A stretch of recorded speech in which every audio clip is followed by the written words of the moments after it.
What if the real reason Meghan Markle's first marriage ended wasn't betrayal, wasn't distance, but a devastating medical secret she never wanted the world to know?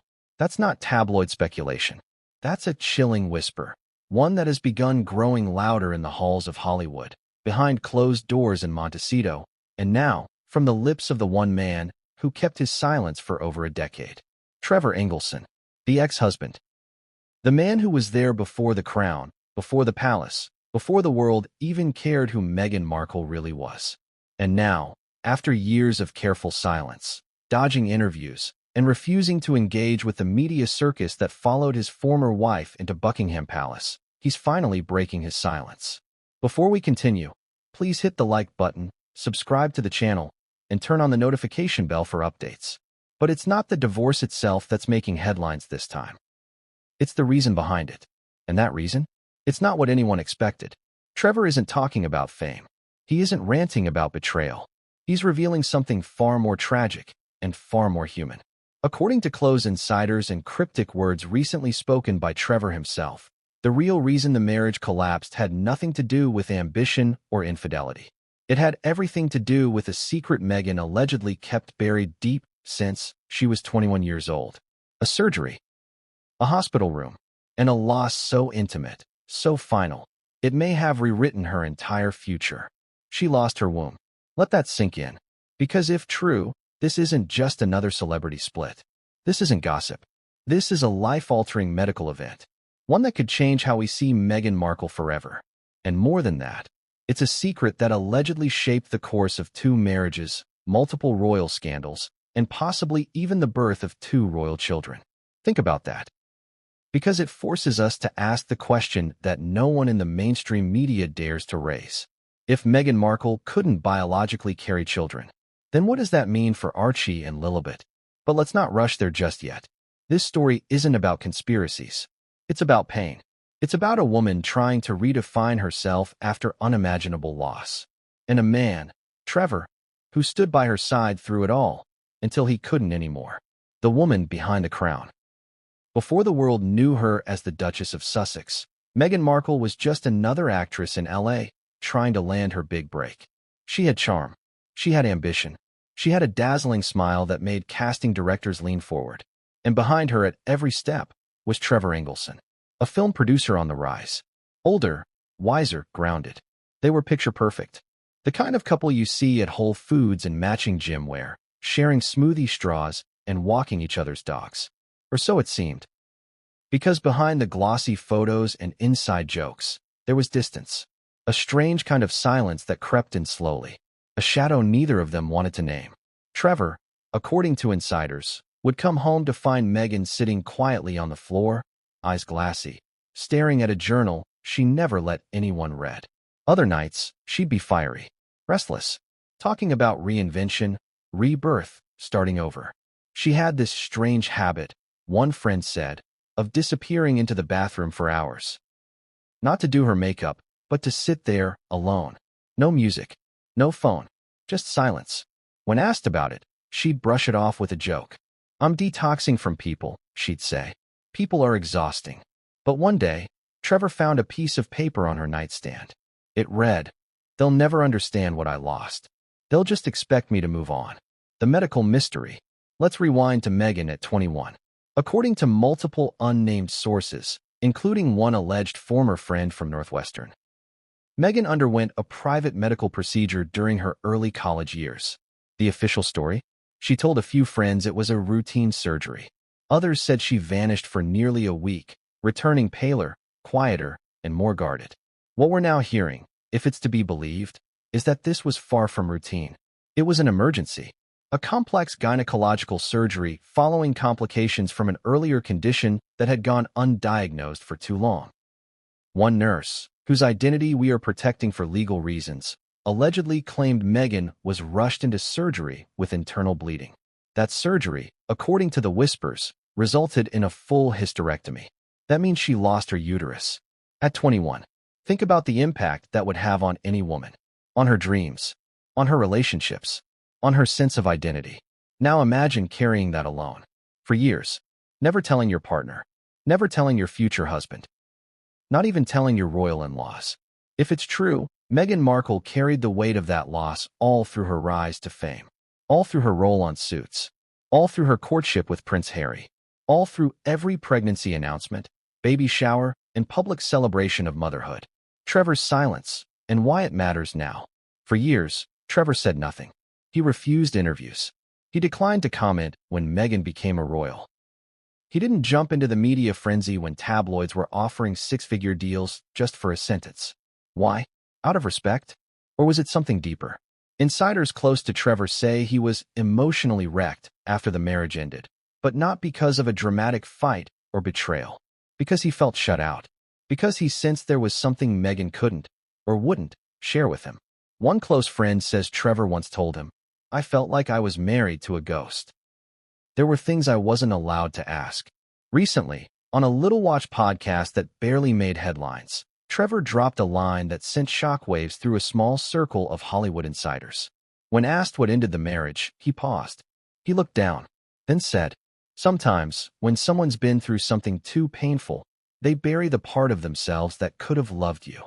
That wasn't bitterness. That was grief. Why this story matters now. This isn't about digging through someone's medical history for gossip. This is about context. If Meghan Markle did lose her womb at 21, if she carried that pain silently, if it shaped her marriage to Trevor, and later, her entire public persona, then this changes everything. It reframes how we view her ambition, her privacy, her protectiveness of her children, her sometimes icy relationship with the press. It reframes the tension with the royal family, the secrecy, the lawsuits, the refusal to share photos of her pregnancies. And more than anything, it makes her human, not a villain, not a gold digger, not a schemer, but a woman who suffered something life-shattering, who tried to rise anyway, but at what cost? But here's where things get even more complicated. Because Trevor didn't just hint at emotional distance. He hinted at a cover-up. One that involved handwritten notes, missing medical files, and a single cryptic sentence Meghan allegedly whispered to him one night in bed. They'll never know the truth. I can't afford for them to. Who was they? The public? Her parents? The royal family? What truth couldn't she afford? And what happened in the final weeks of her marriage to Trevor that pushed him to walk away, not with anger, but with heartbreak? Because according to sources, Trevor didn't fight the divorce. He simply let her go. But what Meghan did next, and what Trevor found in her drawer after she left, would change everything. And no one saw it coming. Have you ever seen a couple that looked so perfect on the outside, you assumed nothing could ever break them? That was Meghan Markle and Trevor Engelson. Long before the diamond tiaras, the British tabloids, the Oprah interviews, and the feud with the firm, there was just Meghan, a girl with big dreams. A girl who believed in vision boards and manifesting. A girl who, if you believe her college friends, always said she'd be famous someday. And standing beside her, Trevor, the producer, the steady hand behind her whirlwind rise, the man she once called her anchor. But even the prettiest love stories can start with a lie of omission. And Meghan's? It began with a smile that said, "I'm fine," when she was anything but. Hollywood before the headlines. Let's rewind to 2004. Meghan was 23.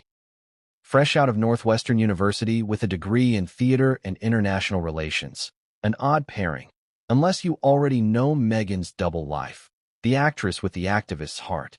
She wasn't yet Rachel Zane from Suits. She wasn't even close. She was doing what every actress does in LA, juggling auditions, waiting tables, driving between casting calls in her beat-up Ford Explorer. Desperate to be seen, but terrified to be exposed. That's when she met Trevor. They were introduced through mutual friends at a party in West Hollywood. He was already someone, not an A-lister, but a respected producer. Sharp, charismatic, calm. And she had that thing. Not just beauty, but hunger. You could feel it in how she moved, how she spoke. A quiet determination that made you think she was always planning 5 moves ahead. Trevor was intrigued. She was unlike the other aspiring actresses who fawned over producers. Meghan wasn't wide-eyed. She was deliberate. And for Meghan, Trevor was safety, a foothold. He had stability, experience, resources, and most importantly, he didn't ask too many questions. Love on fast forward. They moved quickly.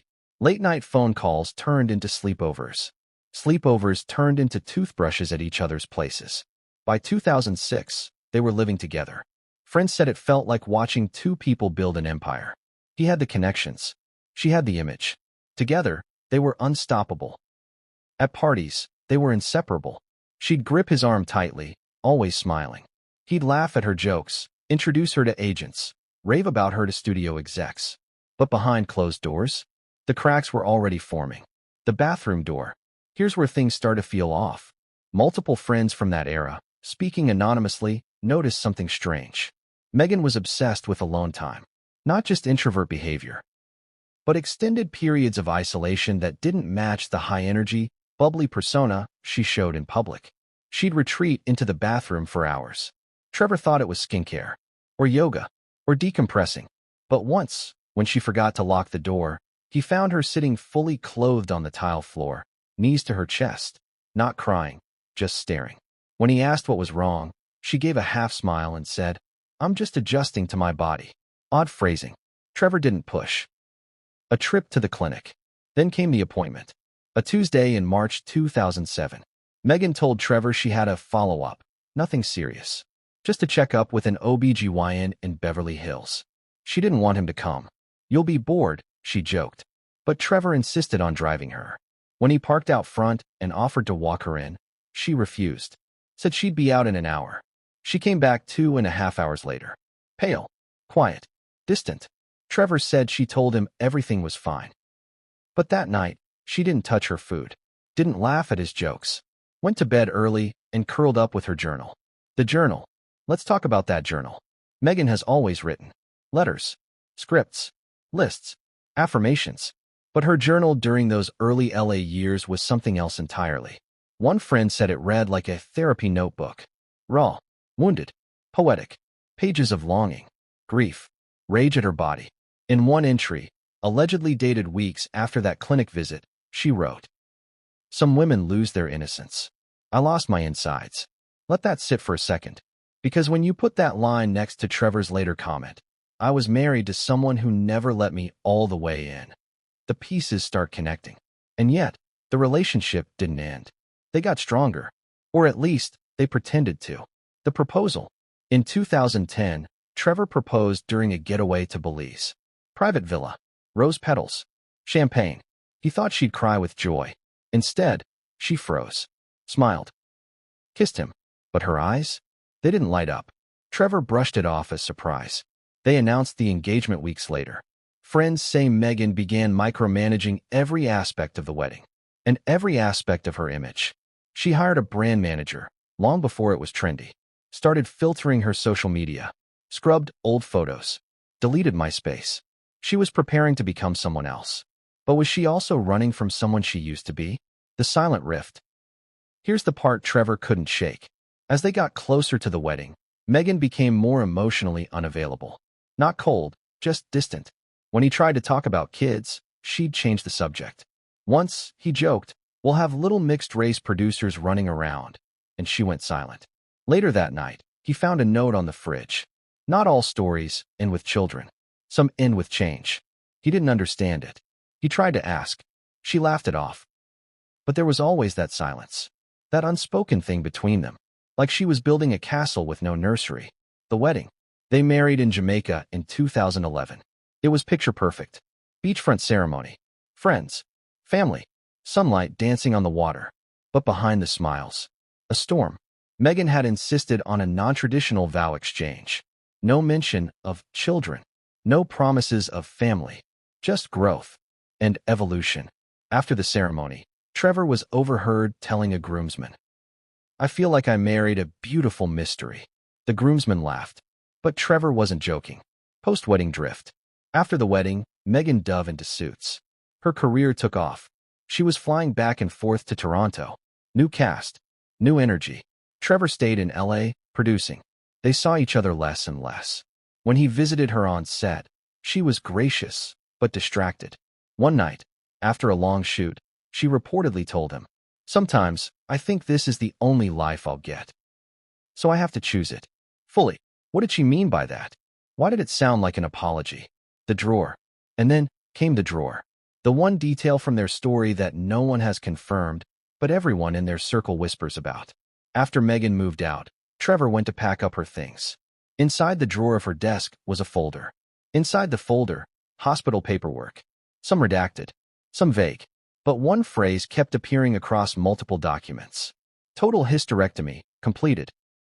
No date. No explanation. Just that. Trevor never confronted her.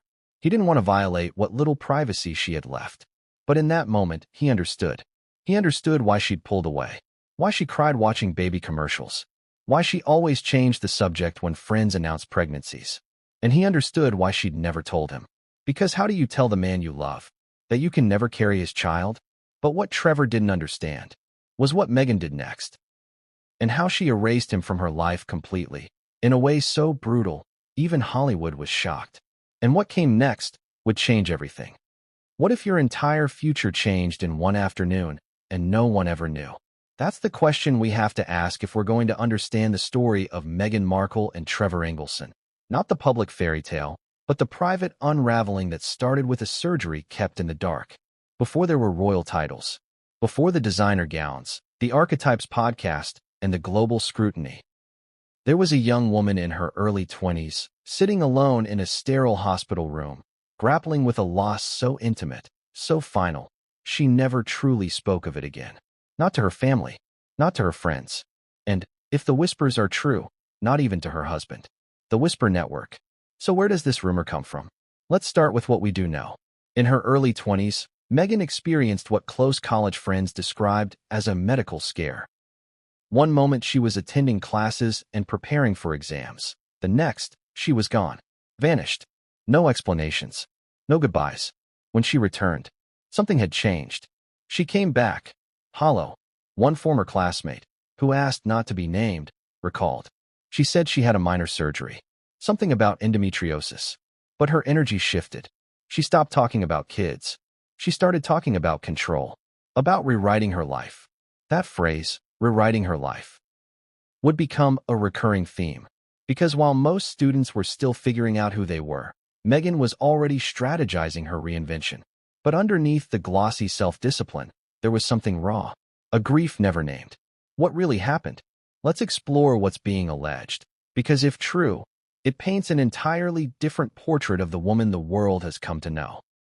Around age 21, Meghan reportedly suffered from intense abdominal pain, heavy bleeding, and chronic fatigue.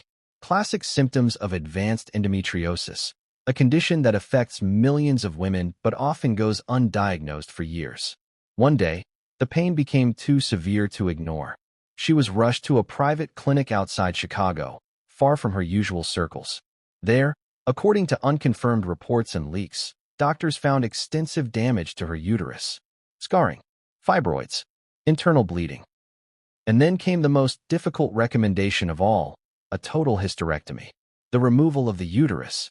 At 21, a decision that, while medically necessary, would take away her ability to bear children naturally. Why keep it a secret? Now ask yourself this. If you were a young woman in Hollywood, trying to build a career based on image, desirability, and the illusion of perfection, would you broadcast something like that? Or would you bury it so deep that even your future husband wouldn't know? Meghan, according to those closest to her at the time, chose the latter. She compartmentalized. Meghan was always two people, said one former friend from her Northwestern days. There was the outward-facing version, charming, confident, in control. And then there was the other Meghan, the one who wrote poems about losing pieces of herself, the one who couldn't look at baby clothes without flinching. This wasn't just a medical crisis. It was an identity crisis. Because whether you want children or not, the choice being taken from you, so young, feels like a theft. And when your future revolves around relationships, marriage, and someday, maybe motherhood, the silence becomes armor. The notebook entry. Years later, during her early days in LA, Meghan was known to carry a leather-bound notebook. A manifestation journal, she called it. It included career goals, affirmations, even quotes she wanted to live by. But in one page, allegedly photographed by a friend who later showed it to a gossip columnist, she wrote something that has haunted whispers about her ever since. They think I'm whole, but something was taken from me, and now I have to rebuild without a blueprint. That's not the kind of thing you write about losing a role. That's the voice of someone still mourning, still adjusting, still rebuilding. Trevor in the dark. Here's where it gets emotionally complex. Because Trevor Engelson wasn't just Meghan's boyfriend. He was her partner, her confidant, her cheerleader. So why, according to multiple insiders, was he completely unaware of her surgery? The answer might come down to shame and survival. For Meghan, being seen as broken, especially in an industry that commodifies women's fertility, youth, and physical perfection, was simply not an option. She was terrified of being pitted, one early friend claimed. She'd rather be feared than pitted. She'd rather seem cold than seem weak. So instead of sharing the truth, she leaned harder into control, into structure, strategy, career. She stopped talking about the future in terms of family. She started talking about the future in terms of legacy, the fertility clues. Looking back, the signs were there. Trevor once joked, in a rare interview with a friend, that Meghan never talked about baby names. She had names for everything else, her future dog, her dream production company, even the name of her future memoir. But babies? It was like that part of her brain didn't exist. And yet, she was obsessed with motherhood in a different way. She read memoirs by single moms. She highlighted passages about reinvention after trauma. She loved stories about women adopting, surrogacy, rebirth. But when asked directly if she wanted kids, she'd smile and say, "We'll see what life gives me. Not what I want, but what life gives me." It was as if she already knew life had taken something. The doctor's visit Trevor almost interrupted. One of the most telling moments, and the one Trevor allegedly replayed in his mind again and again after the divorce, happened in late 2009. Meghan had scheduled a gynecological appointment at a high-profile clinic in Beverly Hills. Trevor offered to come. She refused, insisted it was a girl thing, told him to meet her after. But when he showed up early to surprise her, he claims he saw her in the lobby, crying. Not sobbing, not loudly, just tears slipping down silently, as she gripped a manila envelope in her lap. When she spotted him, she smiled, tucked it away, and said she was just emotional from hormone fluctuations. He didn't push. But later, she threw away the envelope before they got home. Trevor never saw what was inside. The missing records. Fast forward to 2014. The divorce was finalized. Meghan was beginning her reinvention, solo trips, humanitarian work, rebranding. Trevor, nursing his wounds, packed up the last box of shared memories. And that's when he found them. Not full medical records, but fragments.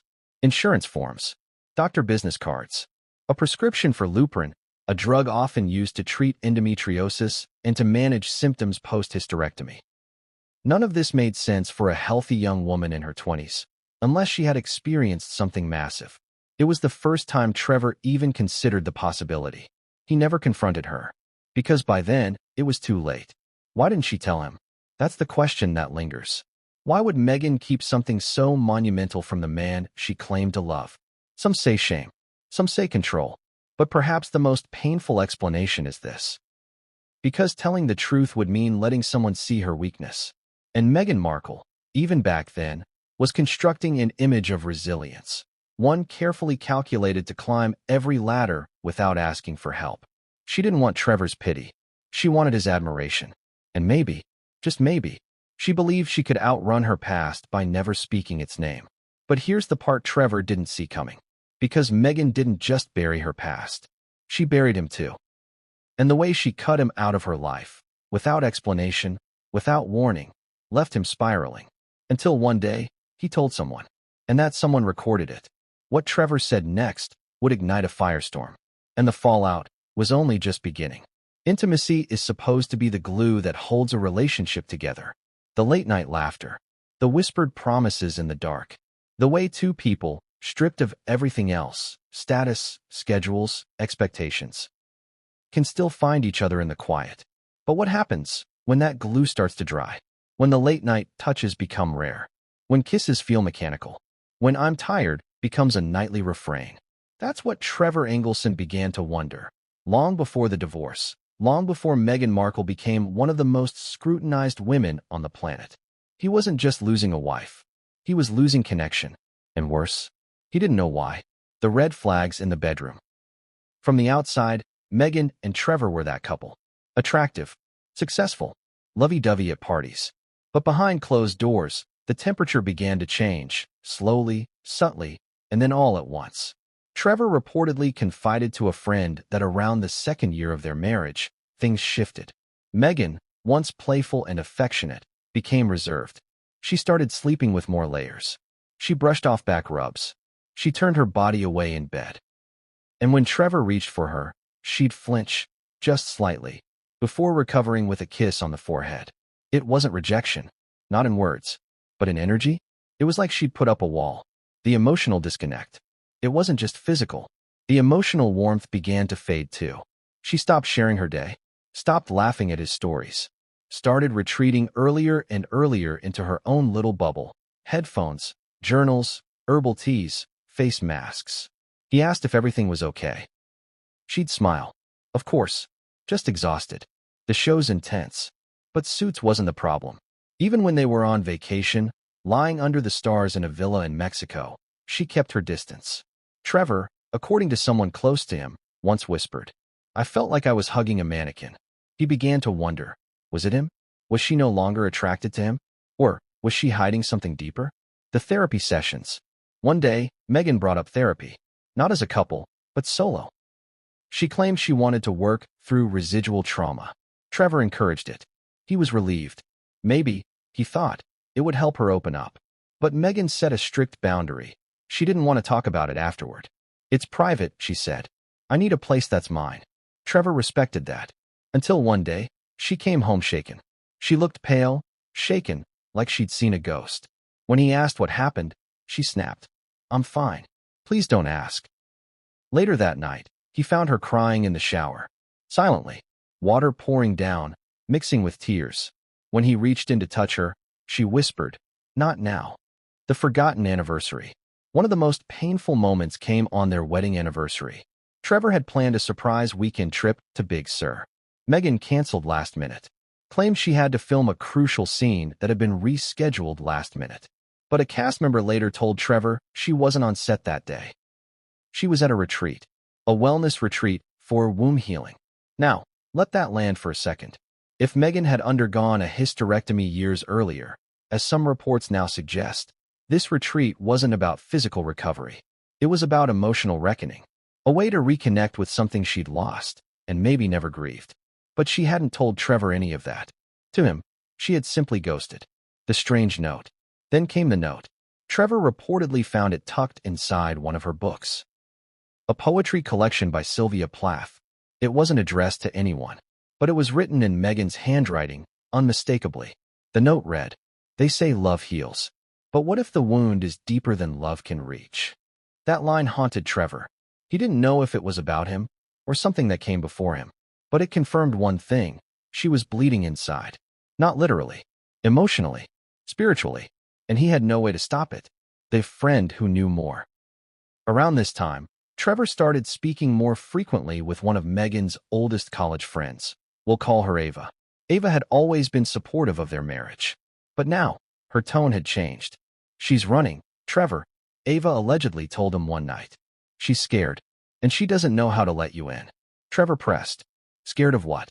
Ava hesitated, then finally said, "There's something she never told you. Something she went through years ago. I can't be the one to say it." Trevor begged her, but Ava refused. She said it was Meghan's truth to share. Except she never did. The growing frustration. Trevor wasn't angry. Not at first. He was confused. Lonely. Starved for affection. He tried romantic gestures. Candlelit dinners. Spontaneous gifts. Each one was met with polite gratitude, but no passion. Meghan smiled, but her eyes were somewhere else. He began to spiral, questioning his looks, his worth, his desirability. "She made me feel invisible," Trevor reportedly told a confidant. "I'd walk into the room, and it was like I didn't exist." But the cruelest part? She still told him she loved him. She'd say it every night. As she rolled over, back turned, eyes closed. "I love you." 3 words. But now, they felt like a goodbye. The last time they were intimate. Here's where it gets raw. According to someone very close to Trevor, there was a night, near the end, where they tried to reconnect. Wine. Music. Nostalgia. For a moment, it felt like old times. They kissed. Slowly. Tenderly. But as things progressed, Meghan froze. She pulled away. Tears welled up. And she said, "I'm sorry. I can't." She rushed to the bathroom and locked the door. Trevor sat on the edge of the bed, stunned. He didn't chase her. He knew this wasn't about him. But he didn't know what it was about. And Meghan wouldn't, or couldn't, tell him. The final attempt. In a last-ditch effort, Trevor booked a weekend retreat. Couples therapy, coastal hiking, total disconnection from work. Meghan agreed, half-heartedly. But when the weekend came, she canceled. A last-minute table read. Trevor didn't argue. He simply nodded. And that night, he emailed his lawyer. Not because he stopped loving her, but because he realized he'd never really known her. The envelope on the bed. When Meghan left, she did so quietly. No big fight. No slamming doors. Just a note. Folded neatly. Left on the bed. Trevor found it that evening. It read, "You've been kind. You've been patient. But some pain can't be shared, because sharing it makes it real. Please don't hate me for building walls where there should have been bridges. This isn't about love. It's about survival. No signature. No explanation. Just gone." And Trevor? He never spoke of that letter again. Until years later, when someone finally asked him, point blank, what ended their marriage. He didn't mention betrayal. He didn't mention distance. He simply said, "There was a ghost in the room, and I wasn't allowed to see it." But what Meghan did after the divorce, the erasure, the reinvention, the total shutdown of her past, would send shockwaves even he couldn't predict. And it all began with a single decision that Meghan made in the dead of night. What would it take for you to finally break your silence? 12 years. 12 years of holding your tongue. 12 years of watching your ex-wife become the most talked-about woman on the planet. 12 years of biting your lip while tabloids painted you as the man she escaped from. For over a decade, Trevor Engelson did what almost no ex of a public figure ever does. He said nothing. Not a whisper. Not a book deal. Not even a cryptic Instagram post. He disappeared. While Meghan was thrust into the global spotlight, marrying into royalty, accusing the monarchy of racism, redefining herself as a feminist icon, and becoming a duchess-turned-podcaster-turned-humanitarian, Trevor kept his head down. He got married again, built a family, lived his life. And then, one day he talked. And what he said shattered the myth of their amicable split forever. The ghost interview that slipped under the radar. It wasn't a primetime bombshell. It wasn't Oprah. It wasn't Piers Morgan salivating for a scoop. No, Trevor's words came during a quiet podcast interview, buried in a corner of the internet, ignored by mainstream media. The host, a mid-level entertainment lawyer-turned-commentator, known for casual conversations with Hollywood insiders. Trevor wasn't there to talk about Meghan. He was there to promote a film project. But 29 minutes into the episode, the host, trying to be cheeky, asked, "So, do you ever get tired of being the ex-husband?" There was a pause. Then Trevor laughed. A low, weary chuckle. Then he said, "You know, it's funny. People think they know why we split, but they don't know the half of it." The host leaned in. "Oh, you gonna spill?" Trevor hesitated. Then he dropped the first real truth bomb in over a decade. "Let's just say sometimes love isn't enough. Not when the other person is carrying something they'll never let you touch." Decoding the words. The podcast clip didn't make headlines at first, but when it surfaced on Reddit days later, dissected by amateur royal sleuths and Meghan critics alike, it went viral. Carrying something they'll never let you touch. What was he referring to? A secret? A trauma? A medical condition? Fans speculated wildly. Some thought it was about her ambition. Others thought it was about her inability to be vulnerable. But then a user posted a timeline, linking Meghan's alleged early hysterectomy with Trevor's emotional distance. And suddenly, the phrase took on a chilling new meaning. Was Trevor talking about her literal inability to carry a child? Was that the something he wasn't allowed to touch? If so, the implications were massive. Not just for their relationship, but for Meghan's entire narrative. The conversation that never happened. Back in LA, years earlier, Trevor had told a close friend over beers. "It wasn't that she didn't love me. I think she did. But there was this whole sealed-off room inside her. I wasn't allowed in." He tried everything. Flowers, vacations, heartfelt letters. Nothing worked. "She was grieving something," he said. "But I never found out what." The friend asked, "Did you ever ask her straight up?" Trevor nodded. "Once." "What did she say?" "She looked at me, like I'd committed a crime, like I'd seen something I wasn't supposed to see. Then she said, "Please don't ask that again." He never did. The memoir offer. What most people don't know is that in 2018, just as Meghan was ascending into global stardom as the Duchess of Sussex, Trevor was approached by multiple publishers. Seven-figure offers. Titles like Behind the Crown, The X-Files, My Life Before the Palace, Meghan and Me. He turned them all down. Why? Because, as he told a friend, "I'm not a bitter ex. I'm not here to cash in. I just want peace." But peace, it turns out, has limits. Because after Meghan's Oprah interview, in which she painted a picture of loneliness, betrayal, and toxic silence, something shifted in Trevor. She was rewriting history.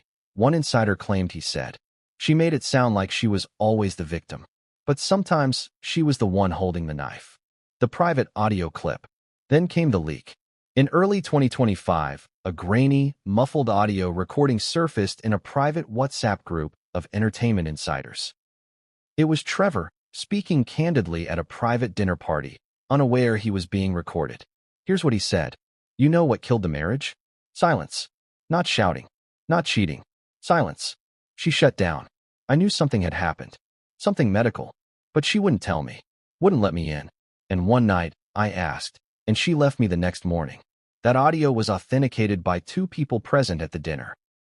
Suddenly, Trevor's earlier cryptic podcast comment made a lot more sense. He wasn't being vague. He was telling the truth. Or at least his truth. The pain of being erased. There's a quiet kind of cruelty that comes after a breakup. Not from betrayal, but from erasure. And that's what Trevor experienced. Meghan didn't just move on. She scrubbed him. When she entered royal life, the narrative was tightly controlled. Her first marriage didn't work out due to distance. Trevor was a workaholic. They were just too different. But in Meghan's Finding Freedom bio, co-written by her close friend and mouthpiece Omid Scobie, Trevor is barely a footnote. And that, according to sources close to Trevor, devastated him. Not because he wanted fame, but because he wanted acknowledgement.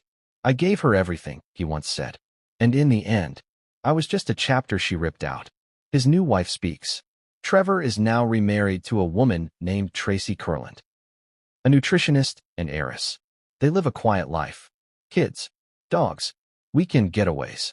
But Tracy, too, has witnessed the ghosts. She once told a friend that Meghan still haunts him. One insider shared. She said, "It's like he's still trying to figure out why he was never enough." And perhaps that's the core of it. Trevor wasn't betrayed by infidelity. He wasn't left for a prince. He was left for a future Meghan didn't think he belonged in. Because that future had no room for vulnerability. No room for the truth. No room for the man who knew the secret she never spoke aloud. The final quote. The podcast host, sensing something deeper, circled back at the end of the episode. He asked Trevor, "If you could say anything to her now, what would it be?" Trevor paused. Then, in a voice tight with something between love and exhaustion, said, "I hope you found peace. Because I never got mine." And just like that, the episode ended. No drama. No outrage. Just quiet devastation. But someone else was listening. Someone who once worked inside Meghan's inner circle. And days after Trevor's interview went viral, they came forward. With a letter. A letter Meghan wrote and never sent. What it said left Trevor shaken. And the world stunned. And what came next? No one was prepared for it. How far would you go to protect a secret if the entire world was watching? Would you lie by omission? Rewrite your past? Cut people out? Control the narrative so tightly that even the truth forgets what it used to sound like?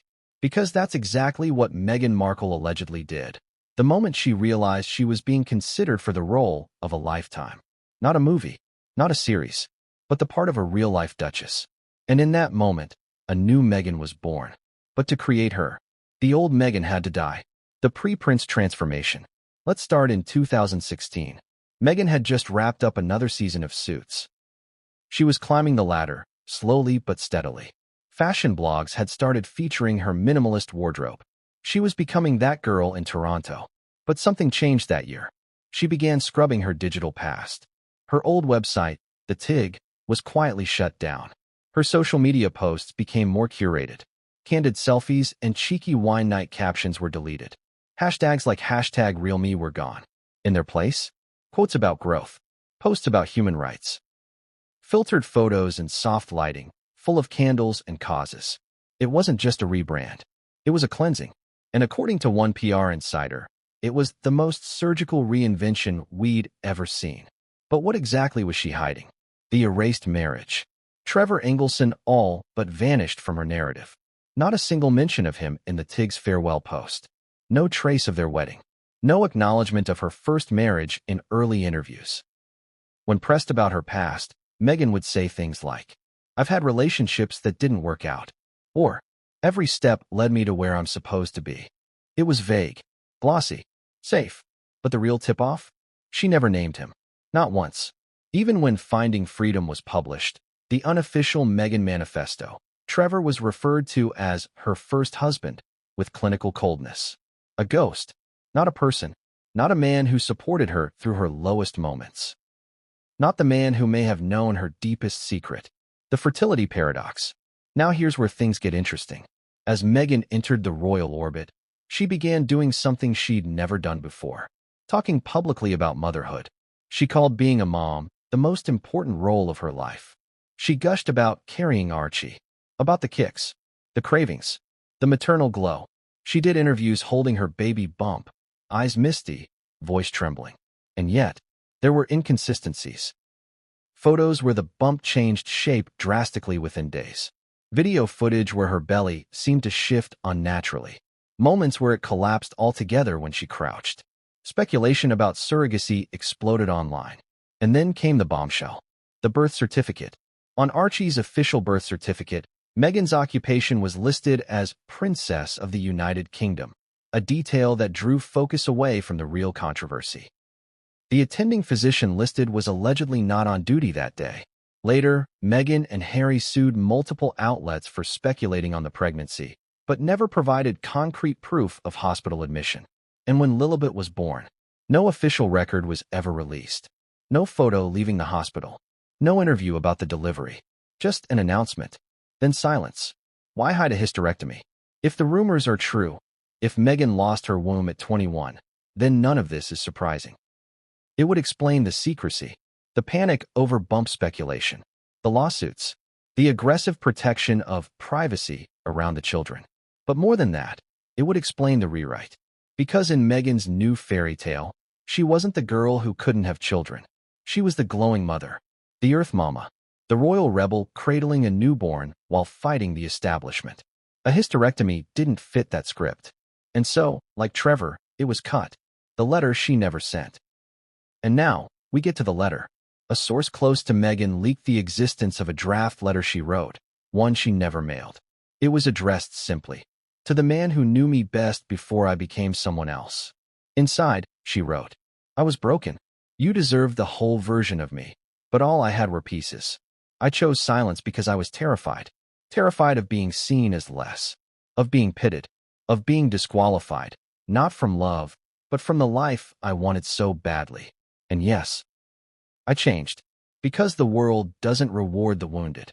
It worships the shiny, and I had to become shiny."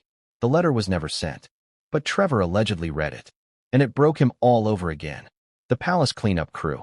When Meghan officially joined the royal family, the cleaning became institutional. According to multiple royal watchers and ex-staffers, background checks were conducted. Old contacts were silenced via NDAs. Questions about her medical history were off-limits. The phrase surrogacy was banned internally. One former aide claimed, "There was this constant air of don't ask, don't tell." If Meghan said something, it was gospel, even if her own story contradicted itself. Another insider revealed a chilling detail. During a private meeting, Meghan allegedly said, "There are parts of my life I've made peace with, but the world isn't entitled to them." Fair enough. But when you build your brand on vulnerability, podcasts about trauma, documentaries about truth, does that still hold? Is it privacy? Or is it curation? A royal without a past. What makes this rewrite so jarring is how complete it is. It's not just Trevor who's gone. It's her old friends. Her old family. Remember the estrangement. Her old self. She went from LA girl to palace princess to humanitarian renegade in record time. But there's something unsettling about watching someone erase so much so quickly. And now, years later, the cracks are starting to show. The lawsuits, the exposés, the people, like Trevor, who are no longer afraid to speak. The past, it turns out, has a nasty habit of clawing its way back, especially when it was never truly buried. But what if the past wasn't just being rewritten? What if it was being manipulated to hide the truth about the children?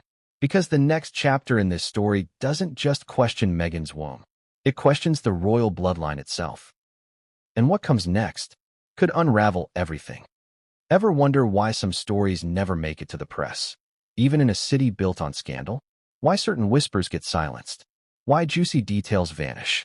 Why powerful people seem to escape public scrutiny while others are shredded in headlines? It's not luck. It's not coincidence. It's control. And Meghan Markle? She didn't just walk into Hollywood wide-eyed and unprotected. She walked in knowing what had to be buried and exactly how to bury it. Because long before she ever met Prince Harry, there were already things she didn't want seen, things she didn't want Googled, things she didn't want discussed. So she called in help. Not lawyers, not therapists, but professional image fixers, the Hollywood kind. And they knew one thing above all. If you can't erase the past, drown it in a better story. The strategic cleanse begins. Let's rewind to 2015, right before Meghan's rise began to snowball. She was still filming Suits, but her focus was shifting. More public appearances, more activist circles, and crucially, more media interest. But something strange happened during this period. Publicists, stylists, and ex-boyfriends, people who once casually talked about Meghan, suddenly stopped. Emails bounced back. Social profiles went dark. Interviews were canceled without explanation. Why? Because Meghan had hired what insiders call a disruption team. A group of professionals who specialize in scrubbing reputations and guiding celebrity narratives. Their mission? Reframe, rebrand, rewrite, NDAs and non-disclosure silences. Multiple people who worked with Meghan early in her career have described suddenly being approached by legal representatives in late 2015 and early 2016.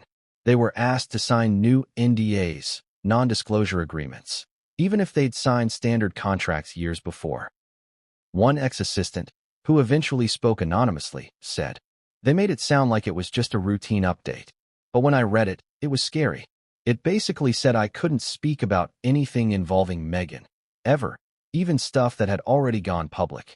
Another stylist, hired during Meghan's early Suit seasons, confirmed. The NDA didn't just cover professional stuff. It covered personal behavior, medical concerns, travel, moods, anything. That's not normal. What was she so afraid they'd say? What part of her past was so sensitive that she felt it needed legal fencing? One answer keeps surfacing. The surgery. The disappearing medical trail. One of the biggest red flags in Meghan's alleged medical cover-up isn't what we can see. It's what we can't. In late 2020, during the height of royal tensions, multiple outlets attempted to verify aspects of Meghan's medical history in relation to surrogacy rumors. But everywhere they turned, walls. One journalist described the process like trying to trace a ghost. Clinics that had once confirmed basic care now refused comment. Records that should have existed didn't. Doctors who had spoken casually about celebrity clientele now clammed up completely. One former medical staffer, who worked at a Beverly Hills fertility clinic, revealed she was instructed not to even acknowledge Meghan's name if asked. That same clinic later went under investigation for patient confidentiality violations. Coincidence? Or part of a larger operation? Meghan's alleged fixer, the power broker. Enter Jonathan F., a name known in elite LA circles. He's not listed on IMDb. He doesn't have a LinkedIn. But mention him at the right Beverly Hills brunch, and someone will nod in quiet recognition. He's not a publicist. He's not a lawyer. He's a fixer. And according to one source who worked with Jonathan on another A-list crisis, Meghan hired him in 2014, shortly after her medical concerns resurfaced during a routine insurance renewal. What did Jonathan do?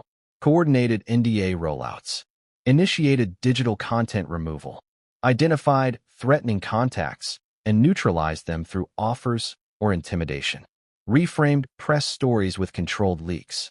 One journalist admitted they were pitched a glowing story about Meghan's humanitarian work, just days after they began poking into her mysterious absence from Northwestern. That Northwestern absence? It aligned exactly with the alleged timing of her hysterectomy. And just like that, the story never ran. The Vanity Fair editing incident. In 2017, Meghan landed a major coup, a feature in Vanity Fair. She was on the cover, gorgeous, confident, glowing. But what readers didn't see was what wasn't published. The journalist, Sam Kashner, later admitted he was instructed to avoid certain questions, including those about past relationships, fertility, and her early life health challenges. One source claimed the original draft included a passage about Meghan's college medical leave, complete with quotes from a classmate. But in the final version, gone, replaced by vague statements about finding herself. The journalist allegedly pushed back, but Meghan's team insisted. You're not telling her story. You're selling her future. Digital erasure. Old MySpace photos. Gone. Facebook friends from her Northwestern years. Quietly removed. Online mentions of past boyfriends. Strange comments. Even one Reddit thread titled, "Did Meghan Markle fake a pregnancy?" All mass reported and removed by moderators suspiciously fast. According to a Reddit mod from one of the now-defunct threads, it was the fastest takedown I've ever seen. Our mods got slammed with copyright claims, threats, even legal notices. I've never seen a celeb team move that fast unless something really touched a nerve. And that thread? It wasn't about Archie or Lilibet. It was about a post from someone who claimed to have assisted Meghan at a medical recovery center in Chicago in 2003. The original post included this quote. She was kind, quiet, but you could tell she was grieving something invisible. Gone in under 12 hours. When journalists get spooked, several reporters who tried to dig into Meghan's early medical past say they hit walls fast. One veteran UK royal correspondent shared, "Every time we got close to the subject of pregnancy, childbirth, or fertility, we got legal letters. Not from Meghan, from firms in LA. Big ones. And they weren't warning us, they were threatening us." Another US-based reporter described getting a late-night call. Not an email, not a cease and desist. A call. From someone who refused to name themselves. They simply said, "Drop the story. It's in no one's best interest. She's protected now." What does that mean? Protected by who? The royals? The Hollywood elite? Or someone? Something even more powerful? Why the overkill? Here's where it gets psychological. If Meghan did lose her womb at 21, then everything makes sense. The need for control, the obsession with image, the emotional distance, the compartmentalization. But it also explains the panic. Because when you've built a public persona on motherhood, healing, and womanhood, the revelation that you never carried your children could undo it all. Not because it's shameful, but because you lied, because you sold authenticity, and protected a fabrication. But now, the cracks are widening. Because someone who helped with the cover-up, someone who once signed an airtight NDA, just broke it. And what they reveal about Meghan's alleged pregnancy cover stories could bring her entire narrative crashing down. And what comes next, even the palace won't be able to silence. What would you do if the one person you once loved wrote you a letter, years after they disappeared? No phone call, no text, no chance to talk it out. Just ink, paper, words so raw, they cut deeper than silence ever could. Trevor Engelson never expected closure. Not after the way Meghan left. Not after the way she rewrote him out of her story. But years later, when he opened a dusty box from their shared past, a box he'd buried in his garage after the divorce, he found something he didn't remember keeping. A bundle of letters, tied with a crimson ribbon, written in Meghan's unmistakable hand. Some had been read before, but one was still sealed. It had never been mailed, never delivered. And what it said would shatter everything Trevor thought he understood about their marriage, and the secret she never told him. The box in the garage. The box itself was unremarkable. Brown, worn, labeled 2010 to 2012. Inside, photos, ticket stubs, boarding passes, printed email conversations from their early relationship. Trevor was preparing to move houses with his new wife and stumbled across it by accident. At first, he smiled at the memories. Their Jamaica wedding photo. A playbill from a show in Toronto. A napkin from the restaurant where they had their first serious talk about marriage.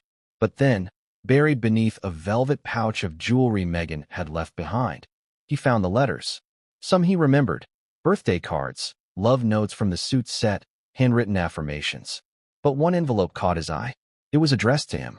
No postage, no date, just his name. And inside, a letter. That changed everything.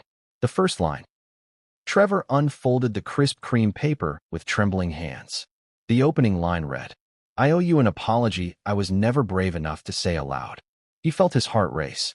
He hadn't seen her handwriting in years. It was still the same, looping, elegant, precise. Like everything Meghan did. The letter continued. "I didn't leave you because I stopped loving you. I left because I couldn't bear to let you see what I had become." Trevor sat down. The words kept coming, and they hurt. A confession in ink. Meghan never said the word hysterectomy. She never referenced a specific date, or a clinic, or a doctor. But between the lines, the truth bled through. She wrote, "There are some wounds that don't scar the skin, they scar the soul. I lost something before I ever met you. And I thought if I could keep that part buried, I could protect you from the darkness that comes with it." She described feeling incomplete, how her body betrayed her. How, when she smiled at Trevor across a dinner table, she often felt like a fraud. Because, in her words, "You were dreaming of a family, and I was pretending to be capable of giving you one." She wrote of self-loathing, of shame, of fearing she'd never be enough for a man who deserved everything. The journal entry that became a letter. Trevor would later learn the letter wasn't originally meant for him. It had been an entry in her journal, written on the night they last tried to be intimate. The night she froze. The night she whispered, "I can't." That entry, Meghan later revised into a letter. She almost mailed it. She even bought a stamp. But she never sent it. Why? Because, as she wrote at the end, "If I let you see me as I really was, you might have stayed. And that terrified me more than losing you." The other letters. Trevor found 5 others, all written during their engagement and early marriage. Each one peeled back a different layer. One spoke of her dreams of motherhood, not for herself, but as a way to feel normal. Another was a response to a conversation they never had, a letter she wrote after their first fight over her reluctance to discuss kids. One ended with the haunting line, "How do I explain that I've been mourning a child I never had, and never could, since I was 21?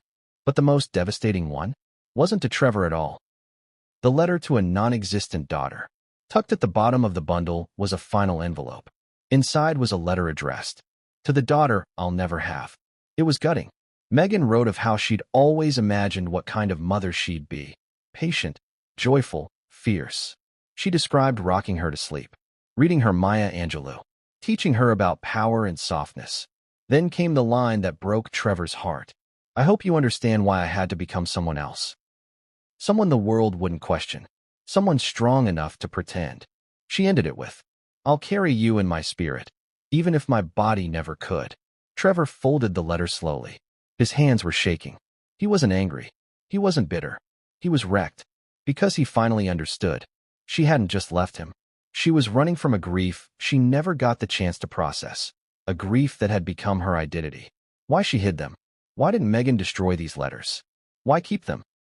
Why leave them, even accidentally, in Trevor's possession? Some say it was intentional. A breadcrumb trail. A final olive branch. But others believe she wanted to be found. Not by paparazzi. Not by royalty. But by the one person who saw her before the performance began. Because Trevor didn't love the Duchess. He didn't fall for the humanitarian, the influencer, the future royal. He loved her. The raw, messy, real Meghan. And maybe, just maybe, she left those letters knowing that someday he'd open them and finally understand. But if Trevor thought the letters were the end of the story, he was wrong. Because shortly after he read them, a former Suits castmate reached out with a private message Meghan had sent years ago, and what it revealed about her view on motherhood would cast even more doubt on the story she sold the world.